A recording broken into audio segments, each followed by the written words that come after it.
अब कोई बच्चा ICS पे नहीं करना चाहता, दे आर नॉट इंटरेस्टेड, वो कहता बहुत मुश्किल स्टडी है, वो फिर ICOM कर सकता है। ICOM स्टडी है बिजनेस की, याद रखेगा ICOM स्टडी है बिजनेस की। जो बच्चा बिजनेस करना चाहता है या अब उनके माँ बाप का एक बहुत बड़ा बिजनेस है, वो कहते हैं मेरा पुत्र तू क्या दूसरे की जगह जाके जॉब करेगा, तुम आओ बिजनेस संभालो, हमारा बिजनेस खोला हुआ है तुम्हारे लिए।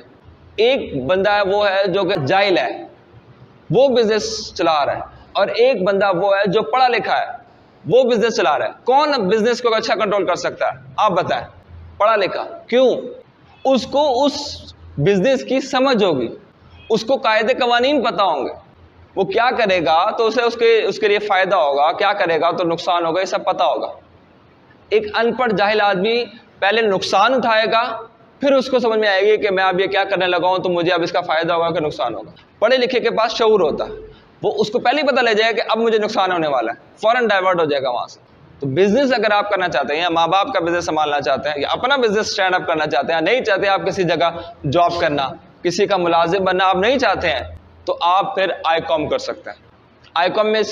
ICOM में इलेक्टिव सब्जेक्ट 4 होते हैं, कंपल्सरी सब्जेक्ट वही 3 होते हैं। कौन कौन से? इंग्लिश, उर्दू और इस्लामियात। इलेक्टिव सब्जेक्ट्स कौन कौन से होते हैं? फर्स्ट ऑफ ऑल अकाउंटिंग, ठीक है ना, डेबिट क्रेडिट रजिस्टर मेंटेन करना, फिर कॉमर्स, फिर इकोनॉमिक्स, माशियात की स्टडी, लॉस ऑफ प्रॉफिट कैसे हो रहा है, क्या हो रहा है, किस तरह से। कॉमर्स के अंदर जो है ना वो business related to trade marketing, ठीक है ना, तिजारत कैसे हो रही है, किस चीज़ की वैल्यू दिन ब दिन बढ़ती जा रही है, किस चीज़ की वैल्यू कम होती जा रही है, ट्रेडिंग क्या कहलाती है, शेयर्स किसे कहते हैं, और बिजनेस मैथ।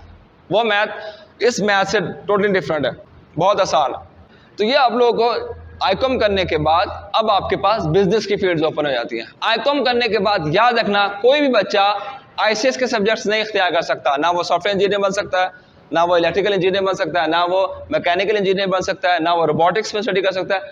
उसके पास सिर्फ और सिर्फ कौन सी फील्ड ओपन होंगी? बिजनेस की या फिर आर्ट्स की, जैसे कि मैथ्स कम्युनिकेशन है या LLB है, ये उसके पास जो है ना फील्ड ओपन होगी। या चाहे वो मुकाबले के इम्तहान दे दे, CSS के इम्तहान दे दे वो। तो अब इसके अंदर आपके पास क्या आते हैं सब्जेक्ट्स, उसमें आपके पास ICOM में ये सब्जेक्ट्स लिखे हुए हैं उन्होंने। प्रिंसिपल ऑफ कॉमर्स है, प्रिंसिपल ऑफ अकाउंटिंग है, बिजनेस मैथ है, इकोनॉमिक्स है, स्टैटिस्टिक्स है, कंप्यूटर स्टडीज है, फाइनेंस है, कमर्शियल ज्योग्राफी, LLB वगैरह। ये फर्स्ट ईयर सेकंड ईयर दोनों के मिलाकर सब्जेक्ट्स की बात की है। वैसे नॉर्मली जो है ना वो फर्स्ट ईयर में 7 सब्जेक्ट होते हैं, सेकंड ईयर में 7 सब्जेक्ट्स होते हैं। इनमें से जो आप चूज करना चाहते हो वो आप चूज कर सकते हो। अगर वो ये काम कर लेता है तो करियर ऑप्शन कौन कौन सा है उसके पास? नंबर 1 BCom, ICOM करें 2 साल का, BCom करें कॉमर्स के अंदर स्टडी, और उसके बाद जो है ना वो अब आप बिजनेस के लाइनअप में आ जाए। 4 साल लगाए, एक तरफ एक बंदा 8 साल लगाने के बाद जॉब पे आ रहा है, 2 साल ICS में या इंजीनियरिंग में, 4 साल उसकी क्वालिफिकेशन में, और फिर 2 साल वैसे किसी जगह पे जॉब करने के लिए जहाँ पे उसके पास जो है ना वो करियर ऑप्शन आ जाए, प्रोफेशनल बन जाए। उसके बाद जाकर के कहीं उसके ऑप्शन खुलते हैं। उससे बेटर नहीं है कि 4 साल के अंदर ये काम करने के बाद देन फिर आप अपना बिजनेस ओपन कर लो या बिजनेस अपने माँ बाप का बिजनेस संभाल लें, अगर किसी का है तो। Not for everyone, not for everyone. वो जो कि अपने माँ बाप का बिजनेस चलाना चाहते हैं, नहीं करना चाहते। बैंकिंग एंड फाइनेंस, आपको पता है क्या कहते हैं, बैंकिंग के अंदर जो है कितने ऑप्शंस आपके पास मौजूद होते हैं, और ये ऑप्शंस का क्या क्या फायदा होगा आप लोग। इसके बाद HR, ह्यूमन रिसोर्स, ये भी जॉब अवेलेबल होती है। वैसे तो HR ज़्यादातर लड़कियां करती हैं। HR पहले पढ़ाया जाता है ह्यूमन रिसोर्स के लोगों को लेकर के कैसे चलना है। एक कंपनी के अंदर हर जहन का आदमी होता है, उसके अंदर मुख्तलिफ ख्यालात होते हैं, उन ख्यालात को कंपनी के फ़ायदे के लिए कैसे इस्तेमाल कर सकते हैं, वो HR का काम होता है। अच्छा, इसके अलावा है फिर सोशल साइंसेस, जर्नलिज्म। कोई भी जो है ना वो तिजारत काम करना नहीं चाहता, बिजनेस का काम नहीं करना चाहता, वो जर्नलिज्म में जा सकता है। वही मैथ्स कम्युनिकेशन की स्टडी करने के बाद देन फिर आप जर्नलिज्म की तरफ जा सकते हो। यानी कि अगर आपने ICOM किया, ICOM करने के बाद BS मैथ्स कम्युनिकेशन किया, अब आप जर्नलिज्म की तरफ जा सकते हैं। फिर वो भी नहीं करना, जनरल स्टडीज़ करनी है, जनरल स्टडीज़ में जा सकते हो, जैसे आप मुकाबले के इम्तहान दे सकते हैं, ठीक है ना। वो भी नहीं करना। स्पेस साइंस है, स्पेस साइंस के बाद मार्केटिंग है, मैनेजमेंट है।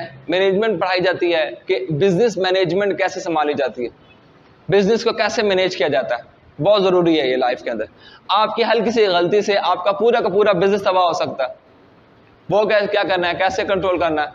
फिर इसके अलावा बैंकिंग और फाइनेंस, जो मैं आपको पहले डिस्कस कर चुका हूं, फाइनेंस की स्टडी है। समझ में आ रही बात की? तो ये वो स्टडीज हैं कि अगर आप आईकॉम करते हो तो आईकॉम करने के बाद आप उस स्टडी में आगे जा सकते हैं। कॉमर्स की स्टडी करने के बाद आप उसमें आगे जा सकते हैं, ठीक है ना। अच्छा, इसके अलावा चार्टर्ड अकाउंटिंग, चार्टर्ड अकाउंटिंग के पेपर्स होते हैं, वो देने के बाद भी आप चार्टर्ड अकाउंटिंग कर सकते हैं आईकॉम करने के बाद, ठीक है ना। चार्टर्ड अकाउंटिंग एक बहुत बड़ी फील्ड है, इसके बारे में फिर कभी हम बात करेंगे। चार्टर्ड अकाउंटिंग वैसे होती क्या है, इसके अंदर जो है ना वो अकाउंटेंट की स्टडीज करवाई जाती हैं, पेपर्स दिए जाते हैं, देन फिर आप इस काबिल हो सकते हो, इस काबिल हो जाते हो कि किसी भी कंपनी के अंदर ऑडिटिंग कर सको, या किसी भी कंपनी के जितने अकाउंट्स हैं वो आप कंट्रोल कर सकते हैं।